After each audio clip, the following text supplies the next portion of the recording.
వచ్చెను.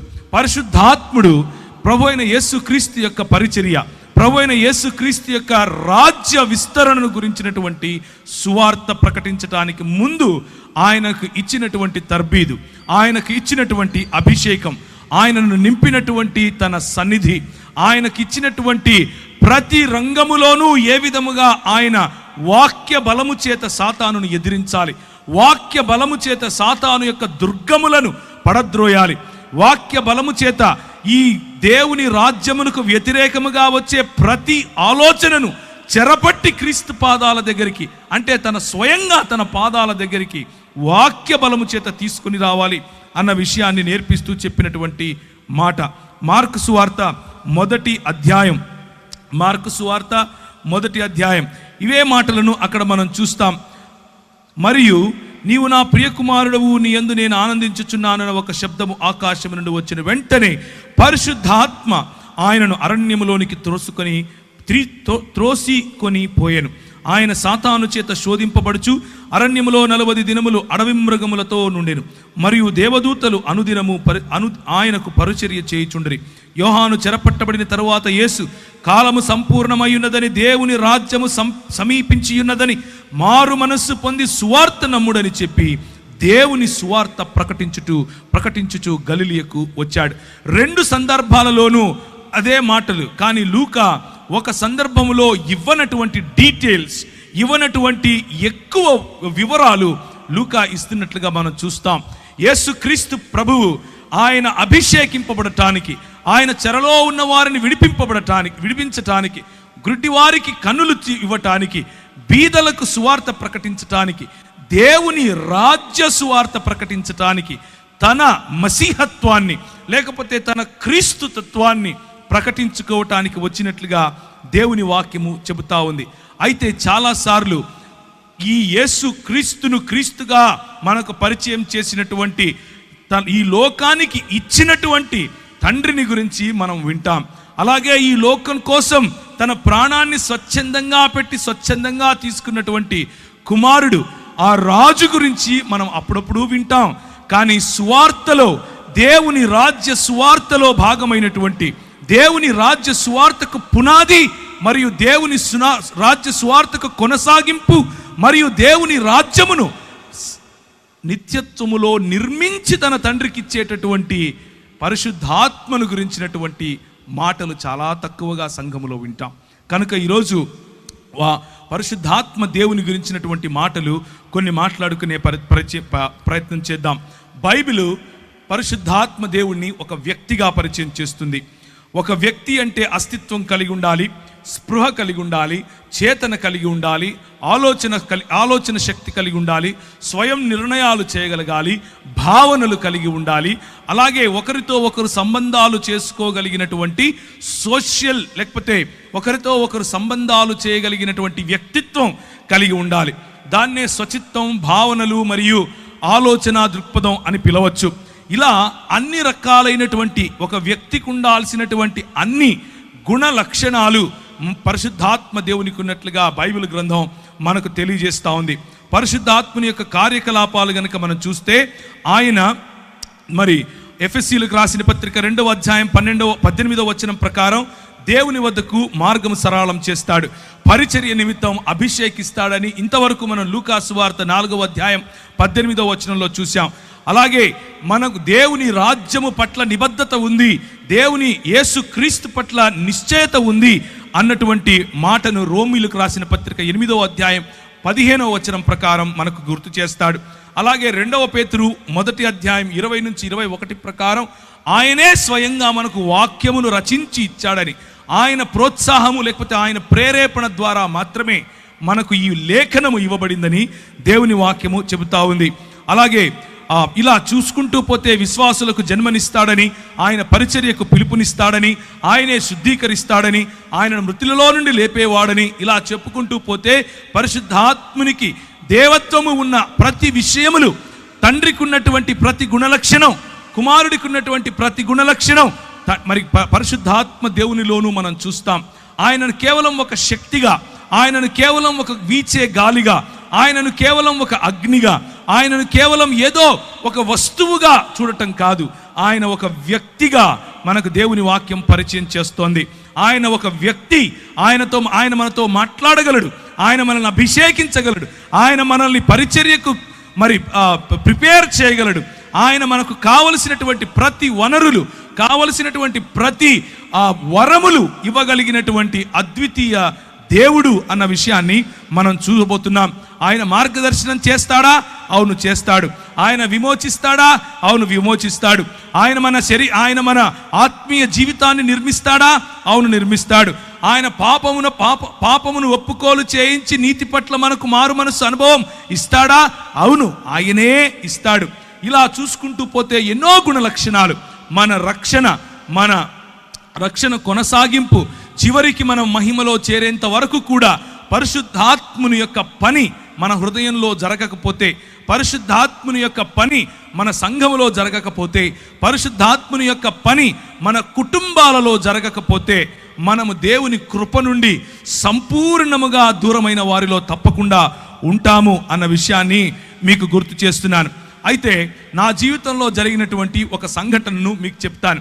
ఒకానొక సమయంలో, లేకపోతే మా నాన్నగారు క్రైస్తవులు కాదు, కానీ మా అమ్మ క్రైస్తవురాలు. మా అమ్మ ఎక్కువగా క్యాథలిక్ సంఘాలకు వెళ్ళేది. నేను క్యాథలిక్ సంఘాల్లోనే మా పేరు పెట్టారు, క్యాథలిక్ సంఘాల్లోనే మేము ఎదిగాను. ఆ తర్వాత గుండ్లు కొట్టించుకుంటూ తిరిగే టైపు, అంటే వేలాంకడికి వెళ్ళటం, ఇలాంటి పరిస్థితి. నేను చిన్నతనంలోనే తల్లిని విడిచి హాస్టల్కి వెళ్ళిపోవటం, అక్కడ ఉండటం. ఆ తర్వాత 10వ తరగతి మా ఊరు కడప, మా ఊరికి తిరిగి రావటం. ఆ ఊరిలో భయంకరమైనటువంటి అల్లరి, భయంకరమైనటువంటి గొడవలు, భయంకరమైనటువంటి ఫ్యాక్షనిజంలో పడిపోవటం. అలా పడిపోయిన తర్వాత ప్రభువు నన్ను రక్షించటం, నీవు లోకమునకు వెలుగై ఉన్నావు అన్నటువంటి మాట చేత నా జీవితాన్ని మార్చటం. ఒకానొక సమయంలో కోల్పోయినటువంటి సంబంధాల కారణంగా నేను దుఃఖిస్తూ ఉన్న సమయంలో ఒక వ్యక్తి నన్ను సంఘానికి తీసుకుని వెళ్ళటం, లేకపోతే ఒక యూత్ మీటింగ్కి తీసుకుని వెళ్ళటం. అక్కడ నేను ప్రభువును తెలుసుకోవటం, నీవు లోకానికి వెలుగై ఉన్నావు అన్న విషయాన్ని ఆయన గుర్తు చేసి ఆయన నా జీవితంలో రక్షణ సువార్తను, నా జీవితంలో దేవుని రాజ్య సువార్తను ఆయన నాటినప్పుడు నా జీవితం మారిపోయింది. నేను ఈ దేశానికి ఒక కళంకంగా ఉండాల్సింది పోయి, నాకున్నటువంటి దూకుడు స్వభావం కారణంగా నా దేశానికి, నా కుటుంబానికి, స్వయంగా నా జీవితానికి భయంకరమైనటువంటి ఒక మచ్చగా మిగలాల్సింది పోయి, కనీసం ఇప్పుడు దేశానికి ఏమీ పెద్ద ఉద్ధరించకపోయినప్పటికీ కనీసం నన్ను చూసి నా కుటుంబం కానీ నా దేశం కానీ సిగ్గుపడే అవస్థలో లేకుండా ఉన్నాను. దానికి కారణం ప్రభు అయినటువంటి యేసు క్రీస్తు. అలా నా జీవితాన్ని కొనసాగించే సమయంలో నేను వాడేటటువంటి డ్రగ్స్, నేను తాగేటటువంటి అన్ని లోకంలో ఉన్న ప్రతి గొడవ, లోకంలో ఉన్నటువంటి ప్రతి అలవాటు ఆయన తీసివేశాడు. ఒకానొక సమయంలో నేను ప్రార్థన చేసుకుంటున్నాను. ఒకానొక సమయంలో ఒక రోజంతా గడిపి ప్రభు దగ్గర సమయం గడిపి ఉపవాసంలో ఆయన నుంచి శక్తి పొందుకోవాలి, ఆయన నుంచి పరిచర్యను గురించినటువంటి ఒక దర్శనం పొందాలి, అసలు ప్రభువు నా పట్ల కలిగిన ప్రణాళిక ఏంటి అని ఒకరోజు నేను హైదరాబాద్లో ఉన్నటువంటి నారాయణగూడ బ్యాప్టిస్ట్ చర్చ్కి వెళ్ళాను. ఆ బ్యాప్టిస్ట్ చర్చ్లో ప్రేయర్ టవర్లో కూర్చుని ప్రార్థన చేస్తున్నాను. ప్రార్థన చేస్తున్న సమయంలో విపరీతమైనటువంటి ఒక కాంతి, విపరీతమైనటువంటి ఆ కాంతిని నన్ను ఆవరించటం, నేను తెలియని భాషలలో మాట్లాడటం, యేసుక్రీస్తు ప్రభువు యొక్క ఆవరణ, యేసుక్రీస్తు ప్రభువు యొక్క సన్నిధి, పరిశుద్ధాత్ముని యొక్క కృమరింపు నా జీవితంలో నేను గమనించాను. పరిశుద్ధాత్ముడు నన్ను తాకినప్పుడు, పరిశుద్ధాత్ముడు నా పైన బలంగా వీచినప్పుడు నేను తట్టుకోలేకపోయాను. నా హృదయం పులకించిపోయింది, నా శరీరం పులకించిపోయింది.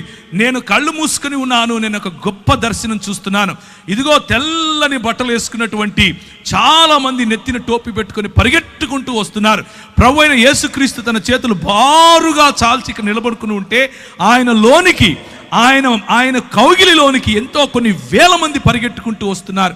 ఆమోసు గ్రంథం ద్వారా ప్రభువు నాతో మాట్లాడాడు. ఆమోసు గ్రంథం ద్వారా ప్రభువు నాతో మాట్లాడి ఆయన నాకు వినిపించే విధంగా పరిశుద్ధాత్ముని యొక్క నడిపింపు. ఆయన అన్నాడు, నీవు ఇందోర్ అనే పట్టణానికి వెళ్ళాలి, నువ్వు చండీగఢ్ అనే పట్టణానికి వెళ్ళాలి, నువ్వు ఉదయ్పూర్ అనేటటువంటి పట్టణానికి వెళ్ళాలి. మరి దైవజనులు ఇప్పుడు నిలబడుకుని మాట్లాడుతూ, ఏమయ్యా ఉత్తర భారతదేశంలో చాలా మంది అవసరం వెళ్ళరా అని అంటున్నాడు. అదే సంఘటన నాకు జరిగింది. 2000 సంవత్సరంలో భక్త సింగ్ గారు చనిపోయారు. ఆయనను తీసుకుని వెళ్తున్నారు. కొన్ని వేల మంది ఆయనకు వెనకగా వెళుతున్నారు. ఆ ప్రార్థిద్దాం అనంటే కొన్ని వేల మంది తలలు ఉంచుకొని ప్రార్థిస్తున్నారు. ఆ దృశ్యం నేను పైనుంచి చూశాను. దేవా, ఒక వ్యక్తి ఉత్తర భారతదేశం నుంచి నా ప్రజలను ప్రేమించి తెలుగు వారి మధ్యకు వచ్చి మరి పరిచర్య చేస్తే నేనెందుకు వెళ్ళకూడదు అన్నటువంటి ఆ ఛాలెంజ్ నేను తీసుకున్నాను. నేను వెళ్ళాను, మధ్యప్రదేశ్ అనే ప్రాంతంలోకి వెళ్ళాను. పరిశుద్ధాత్ముడు నన్ను నడిపిస్తున్నాడు. ఒకానొక రోజు రాత్రి రెండు చొక్కాలు 2 ప్యాంట్లు పెట్టుకుని బయలుదేరాను. నాకు భాష రాదు, ఒక్కరు తెలియదు, ఆ ప్రాంతం తెలియదు, ఎక్కడుండాలో తెలియదు, ఏం చేయాలో తెలియదు. దేవుడు చెప్పాడు నేను వెళ్ళాలి. పరిశుద్ధాత్ముని యొక్క ప్రిపరేషన్, పరిశుద్ధాత్ముడు నీలో నిన్ను నింపినప్పుడు కేవలము నూనె బుడ్డీలు అమ్ముకునే పాస్టర్గా మారవు. నువ్వు గుర్తుంచుకోండి ఈ విషయం. పరిశుద్ధాత్ముడు నిన్ను తాకినప్పుడు నువ్వు ఛాలెంజెస్ తీసుకుంటావు. ఇంతవరకు సహోదరుడు ఆజాద్ చెప్పినట్లుగా తన దేవుని ఎరిగిన వారు బలము కలిగి గొప్ప కార్యాలు చేస్తారు, గొప్ప కార్యాలు చేస్తారు. నీ సంఘం పక్కన ఇంకొకడు సంఘం పెట్టే కార్యాలు కావు, గొప్ప కార్యాలు చేస్తారు. ప్రభువు లేని చోట ప్రభువును ప్రకటించడానికి ముందుకొస్తారు. అది చీకటి, భయంకరమైనటువంటి చలి. ఉత్తర భారతదేశంలో మనం ఇక్కడ ఏదైతే ఊపుకుంటున్నామో ఈ సమయంలో అక్కడ చల్లగా ఉంటుంది. అంటే ఇప్పుడు వేడిగానే ఉంటుందిలేండి. నేను వెళ్ళింది డిసెంబర్, జనవరి, ఫిబ్రవరిలో భయంకరమైన చలి. ఆగస్టు నెలల్లో కూడా భయంకరమైనటువంటి వాతావరణం, వర్షం పడిన తర్వాత చలిగా ఉంటుంది. నేను వెళ్ళాను, నాకు తెలియదు అంత చలి ఉంటుందని. మామూలు చొక్కాలు వేసుకుని మామూలుగా వెళ్ళిపోయాను. నేను అక్కడికి వెళ్తే గడగడ వణికిపోతున్నాను. కిందికి దిగాను. రైల్వే స్టేషన్లో ప్లాట్ఫామ్ మీద 3 రాత్రులు గడిపాను. 3 రాత్రులు ప్రార్థన, ఉదయాన్నే లేయటం, వాక్య పరిచర్యకి వెళ్తాం, ప్రార్థన, ఉదయాన్నే లేయటం. ప్రభు నాకు చెప్తున్నాడు, ఫలానా టెంపో ఎక్కు, ఫలానా చోట దిగు, ఫలానా ఇంటికెళ్ళు, ఫలానా వాడితో మాట్లాడు. ఆయన చెప్పింది చెప్పినట్లుగా మరి ముందుకెళ్ళటానికి దేవుని పరిశుద్ధాత్మ యొక్క శక్తి, పరిశుద్ధాత్ముడు మనల్ని నింపినప్పుడు, పరిశుద్ధాత్ముడు మనలో ఛాలెంజ్, సవాలు విసిరినప్పుడు మనం తీసుకోగలగాలి. 2 చొక్కాలు 2 ప్యాంట్లతో వెళ్ళానని చెప్పాను. చేపులో నా దగ్గర 500 700 డబ్బులు ఉన్నాయి. ఆ రోజుల్లో 500 అంటే మహా అయితే కూడా ఒక 10 రోజులు మనం ఉండొచ్చు. ఈ రోజుల్లో 500 అంటే 1/2 రోజే ఉంటాం, అది మీకు తెలిసిన విషయమే. అయితే నేను వెళ్ళాను. ఒకరోజు రాత్రి నా దగ్గర డబ్బులు కూడా అయిపోతున్నాయి. ప్రభువు రాత్రి నాకు ఒక దర్శనం చూపించాడు. ఒక ఇల్లు, దానిపైన జూలాగర్ అని రాసుంది. జూలాగర్ అంటే ఇంట్లో పిల్లలు పెట్టుకోవటానికి ఉండేటటువంటి ప్రదేశం. ఆ ఇల్లు నాకు కనిపించింది. లోపల ఒక రూమ్ చూపించాడు. ఒక చైరు, ఒక బల్ల, దాని మీద ఒక గ్లాసు, దాంట్లో అంటే చెంబు, దాంట్లో నీరు, ఒక కాట్ అంటే ఒక మంచం. ఆ మంచం మీద మంచి పరుపు, గల్లగా ఉండేటటువంటి ఒక బెడ్షీట్. ఇది నాకు కనిపించింది. రాత్రి ఆ దర్శనం చూశాను. ఉదయం పరిశుద్ధాత్ముడు నడిపిస్తున్నట్లుగా నడుస్తున్నాను. పరిశుద్ధాత్ముడు నాకు చెప్పినట్లుగా ఏ డైరెక్షన్లో, ఏ దిశగా నేను వెళ్ళాలో ఆ దిశగా వెళుతున్నాను. 2.5-3 కిలోమీటర్లు నడుస్తూ దేవుని పరిచర్య, వాక్యం. నాకు వచ్చి రాని హిందీ ఏం చేస్తాం, ఏదొస్తే అది మూగ సైగలు అనుకోండి, మాట్లాడుతూ ప్రజలకు చెప్పుకుంటూ వెళ్ళాను. ఒక చోట ప్రభు దిగమన్నాడు. దిగి చూస్తే ఎదురుగా అదే ఇల్లు కనిపిస్తోంది. దేవునికి స్తోత్రం కలుగును గాక. ఆ ఇంటికి వెళ్ళి తలుపు తట్టు అన్నాడు. నేను ఆ ఇంటికి వెళ్ళి తలుపు తట్టాను. అది జైన్లు ఉండేటటువంటి ఇల్లు. అంటే ఆ ఇంట్లో వాళ్ళు జైన మతాన్ని వాళ్ళు అనుసరిస్తారు. ఆమె వచ్చి ఏం కావాలి అని అడిగింది, హిందీలో, తెలుగులో కాదు. నాకు ఏం లేదండి, రూమ్ కావాలి అని అడిగాను. అవునా అని పైనుంచి కిందికి చూసి, పైన ఒక రూమ్ ఉంది చూసుకోపో అంది. పైకి వెళ్ళాను. పైకి వెళ్ళంగానే అదే మంచం, అదే గళ్ళగా ఉండే బెడ్షీట్, అదే చైరు, అదే టేబుల్, అదే చెంబు, నీళ్లు నింపబడినాయి. కిందికి వచ్చాను. అమ్మ నాకు సరిపోతుంది, నేను తీసుకుంటానన్నా. డబ్బులు ఇవ్వండి. నా దగ్గర డబ్బులు లేవు అన్నాను. ఏం చేస్తారు మీరైతే? రే ఓరా బయటికి అంటారు. ఆమె అన్నది ఎప్పుడు ఇస్తావు అంది. ఒక 10-15 రోజుల్లో ఇచ్చేస్తానమ్మా అన్నాను. మీరు ఒప్పుకుంటారా? ఏ ఊరు నీది అంది. హైదరాబాద్ నుంచి వచ్చానమ్మా అన్నాను. డబ్బులు ఉన్నాయా జేబులో తినడానికి అంది. లేవమ్మా అన్నాను. ఎదురుగా ఒక మెస్ ఉంది, దాంట్లోకి వెళ్ళి భోజనం చేయి, నా పేరు చెప్పు అంది. కడుపు నిండా భోజనం, ఉండటానికి స్థలం. ప్రభువు ఇచ్చిన మాటను, ప్రభువు ఇచ్చిన అభిషేకాన్ని మనము నమ్మి ఒక కాలు వేస్తే ఆయన మనల్ని ఎప్పటికీ కించపరచడు. 11 సంవత్సరాలు అదే ఊరిలో ఉన్నాను. 11 సంవత్సరాలు భీలు, బిలాల, కోయ, గోండు ఇలాంటి వాళ్ళు, బారేలా, తెలియని భాషలు, నాకు తెలియని భాషలు, నేను ఎప్పుడూ వినని భాషలు, నాకు హిందీయే రాదనుకుంటే అక్కడ ఎన్నో ట్రైబల్ భాషలు, అన్ని భాషల్లో దేవుని వాక్యం పరిచర్య చేశాను. భాషల వరము ప్రభు ఇస్తాడు. దేవునికి స్తోత్రం కలుగునుగాక. భాషల వరం ఇస్తాడు, చేతులు వేసి ప్రార్థించినప్పుడు స్వస్థతలు చేస్తాడు. ఇవన్నీ ఎప్పుడు చేస్తాడంటే, ఇక్కడ మగపిల్లలు పుట్టడం కోసం ప్రార్థన చేస్తాను అని మా ఊర్లో ఒక ఆయన బోర్డు పెట్టాడు హైదరాబాద్లో. అట్లా బోర్డు పెట్టుకొని యేసు ప్రభువును అమ్ముకునే పరిచర్య కాదు, యేసు ప్రభువును నమ్ముకునే పరిచర్య. దేవునికి స్తోత్రం కలుగును గాక. యేసు క్రీస్తు రాజ్యమును ప్రకటించే పరిచర్య. నేను వెళ్ళాను. నాకు అప్పుడు కరెక్ట్గా ఇప్పుడు నాకు 21 సంవత్సరం, ఊరు తెలియదు, ఏం తెలియదు. అదే ఊరిలో 11 సంవత్సరాలు. నేను 2011లో తిరిగి హైదరాబాద్కు తిరిగి వచ్చాను. నేను వెళ్ళేటప్పుడు ఎడ్వర్డ్ అన్న నాకు తెలుసు, నేను వచ్చిన తర్వాత ఎడ్వర్డ్ అన్న నాకు తెలుసు. కానీ అక్కడ ఉన్న 11 సంవత్సరాలలో ప్రభువు నన్ను వాడుకున్నటువంటి పద్ధతి, అక్కడ ఉన్న 11 సంవత్సరాల్లో నా చదువును ఆశీర్వదించాడు. నేను MBA ఇన్ ఇంటర్నేషనల్ బిజినెస్ అన్న కోర్స్ చదివాను. చదివిన తర్వాత ఎన్నో దేశాలు నన్ను ప్రభువు తిప్పాడు. తిరిగిన అన్ని దేశాల్లో ప్రభు పరిచర్యలో వాడుకున్నాడు. అంత మాత్రమే కాదు, ఈ చెప్పిన తెగలు ట్రైబల్ మధ్య ప్రభు వాడుకున్నాడు. అన్నిటికంటే ముఖ్యంగా నాకు చూపించిన దర్శనం, ముస్లిముల మధ్య నీతో వాడుకుంటాను అని చెప్పాడు. ముస్లిముల మధ్య వాడుకున్నాడు. నేను వెళ్ళినప్పుడు 6 మంది, ఒక్క వ్యక్తి ప్రభువుని నమ్ముకోవటానికి 5 ఏండ్లు పట్టింది. ఆ తర్వాత 6 మంది 6 సంవత్సరాలు నాతో వాగ్వివాదం చేస్తూ వచ్చారు. నువ్వేంది, నువ్వు కథ ఏంది, నేను చూసుకుంటామన్నారు. RSS వాళ్ళు, VHP వాళ్ళు నాకు ఈమెయిల్ రాసేవాళ్ళు. నువ్వు ఏ మార్గం గుండా వెళ్తున్నావో మాకు తెలుసు, నువ్వు ఎట్లొస్తావో మాకు తెలుసు, నువ్వు ఎప్పుడు ఇంటికి చేరకుండా ఎప్పుడు సస్తావో కూడా నీకు తెలియకుండా చేస్తాం అని అనేవారు. ఇలాంటి పరిస్థితులు. అక్కడ నువ్వు వెళ్ళి సాక్షి జీవితం అనంటే ఏంటి అనంటే, అక్కడ నువ్వు వెళ్ళి క్రైస్తవుడిని అని చెప్పుకుంటే చాలు తన్నుతారు, క్రైస్తవుడిని అని చెప్పుకుంటే చాలు చెప్పుతో కొడతారు. అలాంటి పరిస్థితులు. కానీ స్టెఫెనును ఆశీర్వదించినట్లుగా, స్టెఫెనుకు వాక్ చాతుర్యం ఇచ్చినట్లుగా, స్టెఫెనులో వాక్ ప్రభావం ఇచ్చినట్లుగా, స్టెఫెనును ఏ విధముగా జ్ఞానముతోనూ కృపతోనూ ప్రభువు నింపాడో అలా యవ్వనస్తులను నింపగలడు. మనం ఒక్క విధేయత అన్నటువంటి అడుగు తీస్తే చాలు. నా జీవితం ఆ రోజు పరిశుద్ధాత్ముని యొక్క తాకిడితో మారిపోయింది. పరిశుద్ధాత్ముడు నా జీవితంలో తెలియని అగ్నిని రగిలింపజేశాడు. పరిశుద్ధాత్ముడు నా జీవితంలో ఇచ్చిన ఛాలెంజెస్, నేను వెళుతూ ఉంటే నాకు అన్ని బెడ్స్ ఆఫ్ రోజెస్ అందరూ వచ్చి కాళ్ళ మీద పడిపోయి పైసలు ఇచ్చేసి ఏమో చేశారు అనుకున్నారా? కాదు. అడుగడుగు నా ఛాలెంజెస్, అడుగడుగు నా బలహీనతలు, అడుగడుగు నా తెలియనటువంటి నేను ఎలా చేయాలి ఇప్పుడు అన్నటువంటి పరిస్థితి. కానీ ప్రభువు నమ్మకస్తుడు, ప్రభువు మనల్ని విడిచిపెట్టాడు.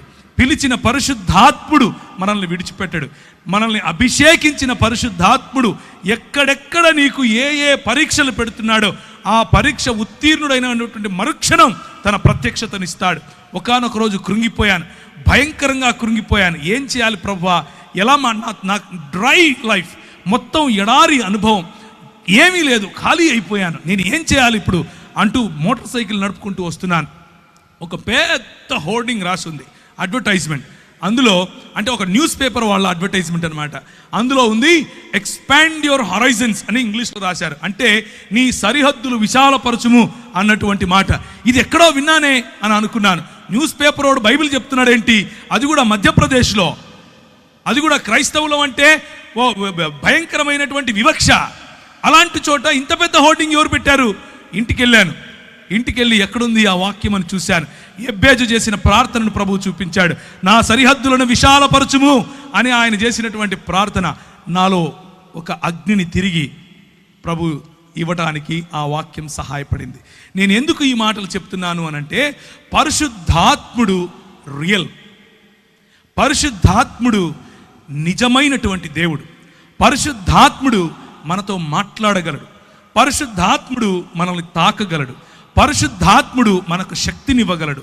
కొంతమంది పరిశుద్ధాత్ముని పేరట చేసే గారడీల కోసం మీరు ఆయనను నిజమైన దేవుణ్ణి మర్చిపోకండి. కొంతమంది చేసే గారడీల కారణంగా పరిశుద్ధాత్ముని వెక్కిరింపులకు పాలవుతున్నాడు. కానీ నిజానికి ఆయన నీతిని న్యాయమును జరిగించు దేవుని రాజ్య స్థాపనకు నిన్ను వాడుకోగలడు. ఒకానొక రోజు 2003 నుంచి 2005 ప్రాంతాల్లో రాజస్థాన్ మరియు మధ్యప్రదేశ్ బార్డర్స్లో కొన్ని ఊర్లు ఉన్నాయి, నీమచ్, మందసోర్ అనే ఊర్లు. ఆ ఊర్లలోకి మమ్మల్ని ప్రభువు నడిపించాడు. అక్కడ ఉన్నటువంటి అతి ప్రాముఖ్యమైన సమస్య ఏమిటి అని అంటే, ప్రజలు వాళ్ళ ఇంట్లో ఆడపిల్ల పుడితే చాలా సంతోషిస్తారు, గంతులు వేస్తారు, నాట్యాలు చేస్తారు. ఎందుకబ్బా అని అనుకుంటే దేవి పుట్టింది, మా ఇంట్లో దేవి పుట్టింది అని అంటారు. ఏంటి ఇంతకు దేవి పుట్టింది అంటున్నారు? ఇంతకు మంచి సంస్కృతి ఎక్కడి నుంచి వచ్చింది వీళ్ళకి మన దేశంలో అని అనుకున్నాం. కానీ నిజమేంట్రా అని చూస్తే ఆ అమ్మాయి 12 ఏళ్ళు వచ్చిన తరువాత, మొట్టమొదటిసారి పుష్పవతి అయిన తరువాత వాళ్ళ సొంత నాన్న, వాళ్ళ సొంత అన్న పోయి వీళ్ళ మధ్యలో పింపులుగా పనిచేసి, అంటే బడవలుగా పనిచేసి ప్రజలను, కస్టమర్లను పట్టుకొస్తారు ఈ అమ్మాయికి. ఇది ఆ సంస్కృతి, ఈ విష సంస్కృతి. ఏంటి ఈ విష సంస్కృతి అని అంటే, నువ్వు ఈ కులంలో పుట్టావు, నీ పనే నీ ఒళ్ళు అమ్ముకోవటం, 12 ఏళ్ళు దాటంగానే నీ ఒళ్ళు అమ్ముకొని తీరాలి అని చెప్పి నేర్పించినటువంటి సంస్కృతి. ఆ సంస్కృతిలో మేము అక్కడ ఉన్నటువంటి గవర్నమెంట్ అధికారుల దగ్గరికి వెళ్ళాం కొంతమందిని కలిసి. అయ్యా, మరి ఇలాంటి బాచడా మరియు బేడియా అనే సమాజాలు ఉన్నాయి, వారి మధ్య వెలుగు లేదు, వారి మధ్య విద్య లేదు, వారి మధ్య పడుపు వృత్తి ఉంది, తెలియనటువంటి రోగాలు, సెక్షువలీ ట్రాన్స్మిటింగ్ డిసీజెస్ ఎన్నో వస్తున్నాయి, ఎలా చెయ్యాలయ్యా అని అంటే ఆయన అంటాడు, అది వారి కర్మ. ఏంటది? కర్మ. నీకెందుకయ్యా? ఏ దేశం నుంచి వచ్చావు నువ్వు? ఏ రాష్ట్రం నుంచి వచ్చావు నువ్వు? వాళ్ళకు నిధులు మేమెందుకు ఇవ్వాలి? అది వాళ్ళ వృత్తయ్యా, వాళ్ళు సంపాదించి ట్యాక్సులు కడతారు మాకు అంటాడు. ప్రభువా, ఏం చేయాలి? పరిశుద్ధాత్ముని శక్తి, పరిశుద్ధాత్ముని బలం ప్రభుత్వాలతో కూడా మాట్లాడటానికి మనకు శక్తినిస్తుంది. ఆ 2003లో చూసినటువంటి ఆ సన్నివేశం మా మనసులో నిండిపోయింది. మేమందరం కలిసి ఒక ప్రణాళిక తీసుకొని వచ్చాం. ఈరోజు 2019కి 1000కు పైగా ఆ బాంచడా సమాజానికి చెందిన వారు, చదువుకున్న వారు ఉన్నారు. 1000కు పైగా పడుపు వృత్తిని వదిలేసిన వారు. వారి మధ్యలో స్కూళ్ళు స్థాపించాం, వారి మధ్యలో ఆలయాలు స్థాపించాం, వారికి పరిశుద్ధాత్మ దేవుణ్ణి పరిచయం చేశాం. పరిశుద్ధాత్మ దేవుడు కొంతమందికి అయితే వారిలో ఉన్న భయంకరమైన రోగాలు, నువ్వు సస్తావు, నువ్వు బ్రతకవు అని డాక్టర్లు చెప్తే చెయ్యి వేసి ప్రార్థన చేస్తే ప్రభు వారిని లేపాడు. స్త్రీలు, చిన్నపిల్లలు వెళ్ళి ప్రార్థన చేస్తే వారికి స్వస్థత.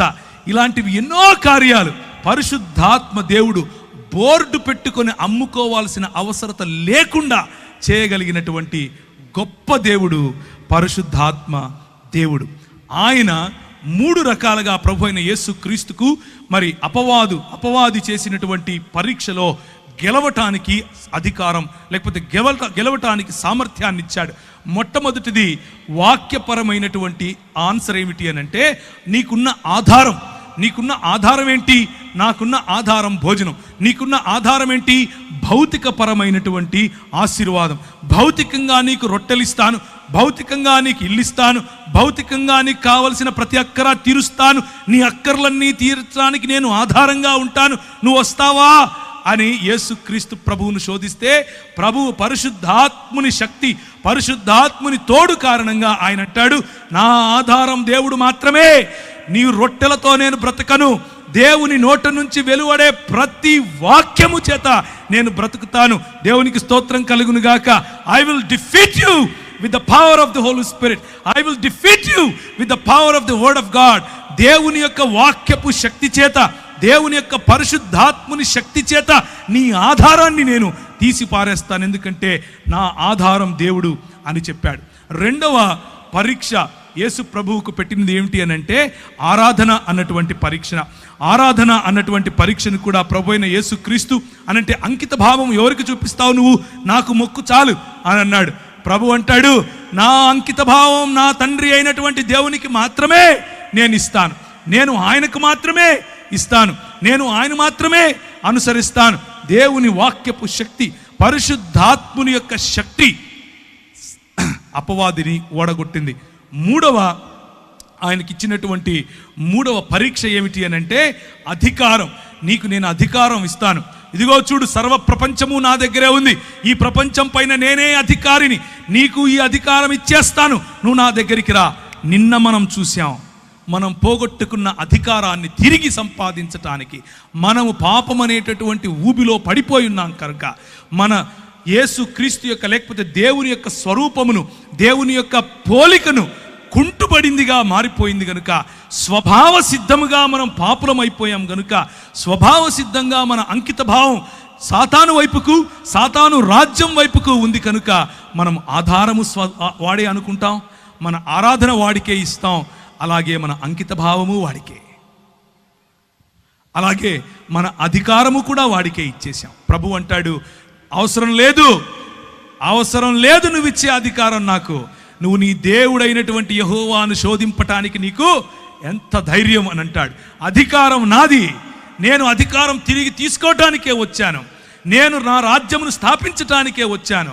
నువ్వు అనుకుంటున్నావు ఈ రాజ్యములన్నీ నీవని, నువ్వు అనుకుంటున్నావు ఈ రాజ్యముల పైన నాకు అధికారం ఉందని. కానీ ఈ రాజ్యముల పైన నీకు ఎవరైతే అధికారం ఇచ్చారో నా పిల్లలు, నా అనుయాయులు, వారిని నేను సాక్షులుగా నిలబెట్టబోతున్నాను. వారికి నేను సంచకరువుగా పరిశుద్ధాత్మనిచ్చి వెళ్ళబోతున్నాను. నాకు తోడుగా ఉండి నిన్ను ఓడించటానికి అవసరమైనటువంటి పరిశుద్ధాత్ముడు నేను వారికి ఇచ్చిపోతాను. నీవు నీ దేవుడైనటువంటి యెహోవాను శోధించటానికి నీకు అర్హత లేదు అని కొట్టి పారేశాడు. ఇది దేవుని రాజ్య సువార్త. దేవుని రాజ్య సువార్త ఈరోజు ప్రకటించబడుతున్నట్లుగా వేరొక యేసు కాదు, ఈరోజు ప్రకటింపబడుతున్నట్లుగా వేరొక ఆత్మ కాదు, ఈరోజు ప్రకటింపబడుతున్నట్లుగా వేరొక సువార్త కాదు. మనము నమ్మేటటువంటి యేసు రాజైన యేసు, మనము నమ్మేటటువంటి యేసు రాజులకు రాజైన యేసు, మనము నమ్మేటటువంటి యేసు ప్రభువులకు ప్రభువైన యేసు, మనము నమ్మేటటువంటి యేసు దేవుళ్లకు దేవుడైనటువంటి దేవుడు. ఆయన రాజ్యమును స్థాపించటానికి వచ్చాడు, ఆయన స్థాపిస్తాడు. మనము నమ్మేటటువంటి, మనము అంగీకరించినటువంటి ఆత్మ, ఆయన వస్తే కింద పడిపోయి పూనకాలు వచ్చేది, ఆయన వస్తే గట్టిగా ఇకిలిగా నవ్వేది, ఆయన వచ్చాడని చెప్పి గట్టిగా కేరింతలు కొట్టి అవతలోని కొట్టేది. లేకపోతే ఒక ఆయన అంటాడు వామిటింగ్ ఆత్మ అంట, ఆయనకు పరిశుద్ధాత్ముడు వస్తే వామిటింగ్ వస్తుందంట. ఒక ఆయన అంటాడు పరిశుద్ధాత్మ వస్తే నేను అవతలోని తిడతానంటాడు. ఒక ఆయన పరిశుద్ధాత్మ వస్తే నేను సాతాను తిడతానంటాడు. ఎట్లా పడితే అట్లా. పరిశుద్ధాత్ముని శక్తి రాజ్య నిర్మాణానికి ఉపయోగపడుతుంది. పరిశుద్ధాత్ముని శక్తి నోరు తెరిచి మాట్లాడితే అవతలి వాడికి తర్కాన్ని నిర్వీర్యం చేస్తుంది. పరిశుద్ధాత్ముని శక్తి చేయుంచి ప్రార్థించకపోయినా చేతులుంచితే చాలు స్వస్థత తీసుకొస్తుంది. పరిశుద్ధాత్ముని శక్తి యేసుక్రీస్తు యొక్క వర్చస్సును, యేసుక్రీస్తు యొక్క రాచరికాన్ని చాటుతుంది. పరిశుద్ధాత్ముని శక్తి ఈ లోకములో ఉన్నటువంటి, ఈ లోకనాథుడైనటువంటి అపవాది యొక్క క్రియలను లయపరుస్తుంది. పరిశుద్ధాత్ముని శక్తి మనకు స్వస్థతతో పాటు బుద్ధిని తీసుకొస్తుంది. పరిశుద్ధాత్ముని శక్తి గవర్నెన్స్ తీసుకొస్తుంది. పరిశుద్ధాత్ముని శక్తి అడ్మినిస్ట్రేషన్ నేర్పిస్తుంది. పరిశుద్ధాత్ముని శక్తి కేవలం చెక్క భజన నేర్పించదు. మనం ప్రకటిస్తున్నట్లుగా అప్పుడప్పుడు సంఘాల్లో టీవీలకెక్కి ప్రకటిస్తూ ఉంటారు ఈ రోజుల్లో. పరిశుద్ధాత్ముని శక్తిని అవహేళన పరచటం. మేము ప్రకటించినటువంటి వేరొక సువార్త ఏంటి? నువ్వు ఆయన దగ్గరికి వస్తే చచ్చిపోతే పరలోకం పోతావు, నువ్వు ఆయన దగ్గరికి వస్తే నేను చేయించుతాను, నీకు కొడుకు పుడతాడు, నువ్వు ఆయన దగ్గరికి వస్తే నీకు పెండ్లైపోతుంది, నువ్వు ఆయన దగ్గరికి వస్తే ఇంకేవేవో నోటికొచ్చింది. కానీ యేసుక్రీస్తే స్వయంగా ప్రకటించినటువంటి సువార్త మనం ఇంతవరకు చూసాం. మార్కు సువార్తలో ఆయన దేవుని రాజ్యం అన్నటువంటి సువార్తను ప్రకటించాడు. మతం కట్టడం కాదు. నన్ను సాక్షిగా ఉండటానికి ఉత్తర భారతదేశంకు వెళ్ళమన్నాడు. ఇంతకు సాక్షిగా ఉండాలంటే ఏం చేయాలి ప్రభువా అని ప్రార్థించాను. ప్రభువా, సాక్షిగా ఉండటం అంటే ఏంటి? సాక్షిగా ఉండటం అంటే మైకులు ఎత్తుకొని మాట్లాడడం మాత్రమేనా? సాక్షిగా ఉండడం అంటే ప్రభువు నన్ను ఆశీర్వదించి కొడుకు పుట్టించాడని చెప్పటమేనా? సాక్షిగా ఉండటం అంటే ఇదిగో నేను చచ్చిపోతూ ఉండేనని లేపాడని చెప్పటమేనా? సాక్షిగా ఉండటం అంటే ఏంటి ప్రభువా, నాకు అర్థం వచ్చేలా చెప్పు అని అన్నాడు. నాకు మత్తయి సువార్త 28వ అధ్యాయం ఆఖరి వచనాలు చదువుతారా? మత్తయి సువార్త 28వ అధ్యాయం. కనుక మీరు సర్వలోకమునకు వెళ్ళి 16 నుంచి సమస్త జనులను 18 నుంచి చదువుదామా?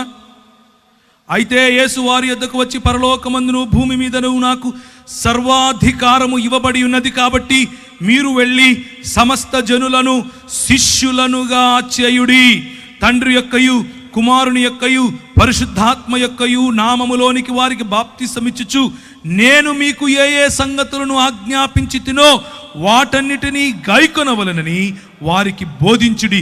ఇదిగో నేను యుగ సమాప్తి వరకు సదాకాలము మీతో కూడా ఉన్నాను. అధికారము నాది, పరలోకములో అధికారం నాది, భూలోకములో అధికారం నాది, నీ పైన అధికారం నాది, నీ హృదయంలో నేను ఇప్పుడు రాజును. నువ్వు వెళ్ళు.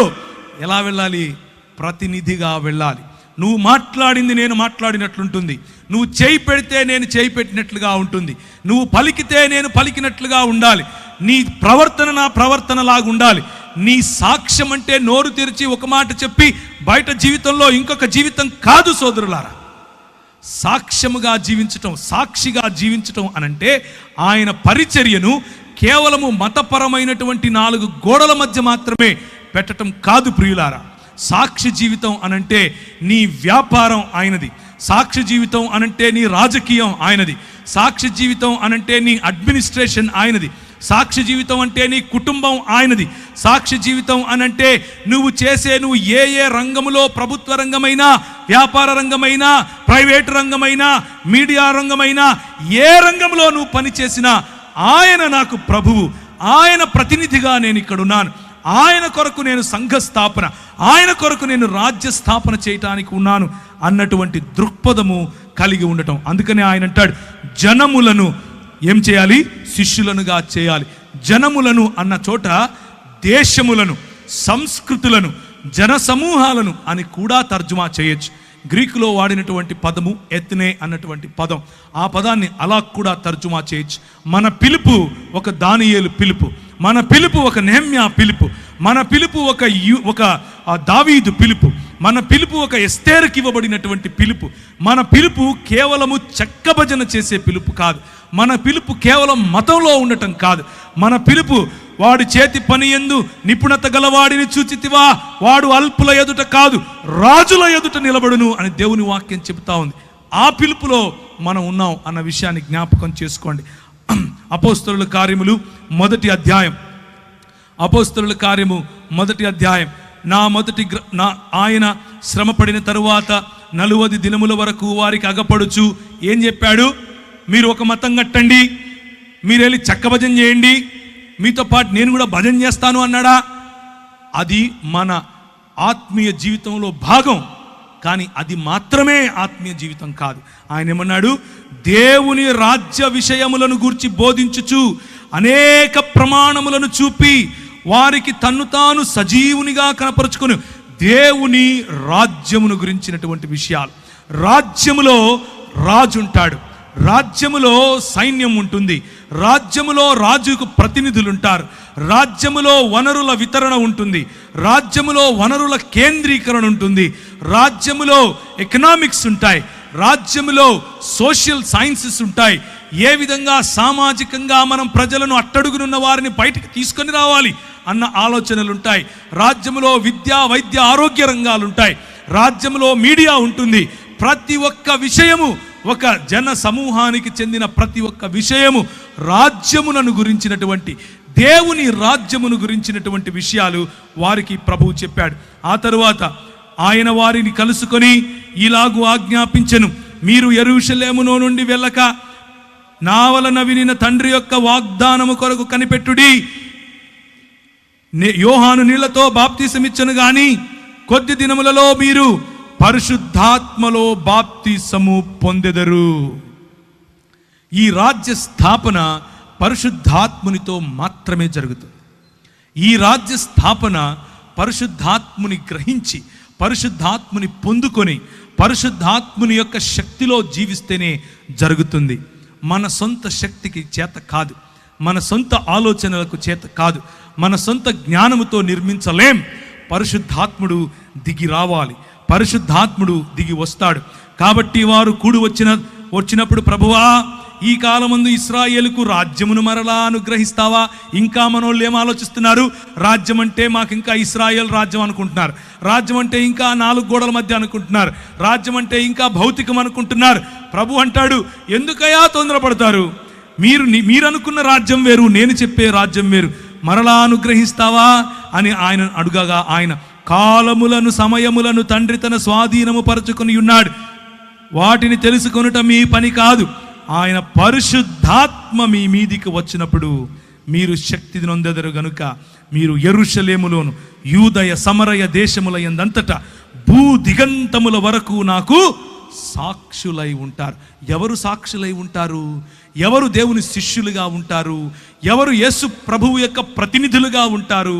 పరిశుద్ధాత్ముని పొందుకున్నవారు, పరిశుద్ధాత్ముని నీడలో నడవాలనుకున్నవారు, పరిశుద్ధాత్ముని యొక్క వరములను పొందినవారు, పరిశుద్ధాత్ముని యొక్క ఫలమును జీర్ణించుకున్నవారు, పరిశుద్ధాత్ముని యొక్క ప్రేరణలో నడవాలని కసిగా ఉన్నవారు, అలాంటి వారు యేసు ప్రభువు యొక్క ప్రతినిధులుగాను శిష్యులుగాను ఉంటారు.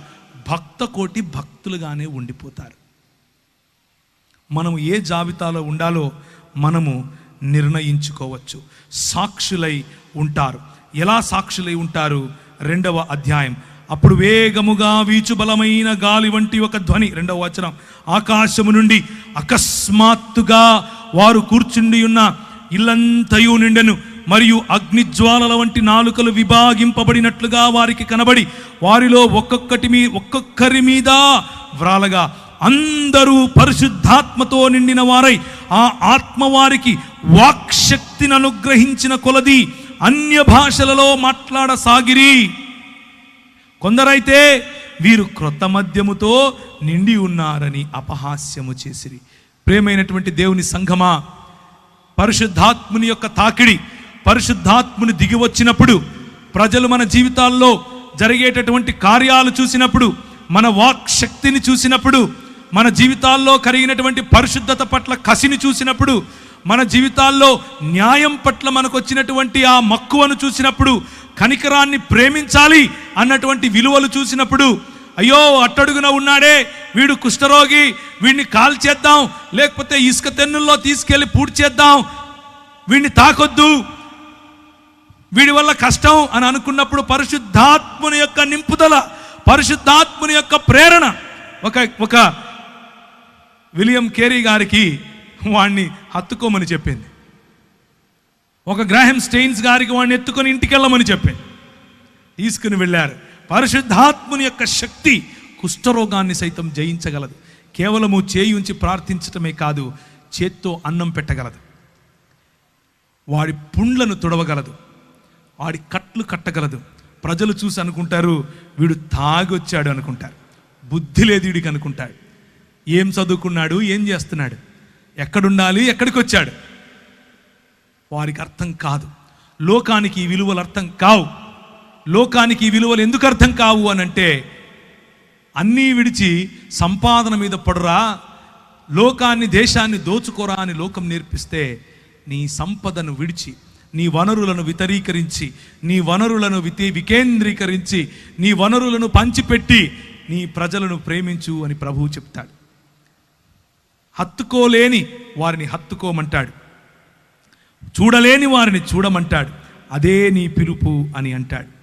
36వ వచనం,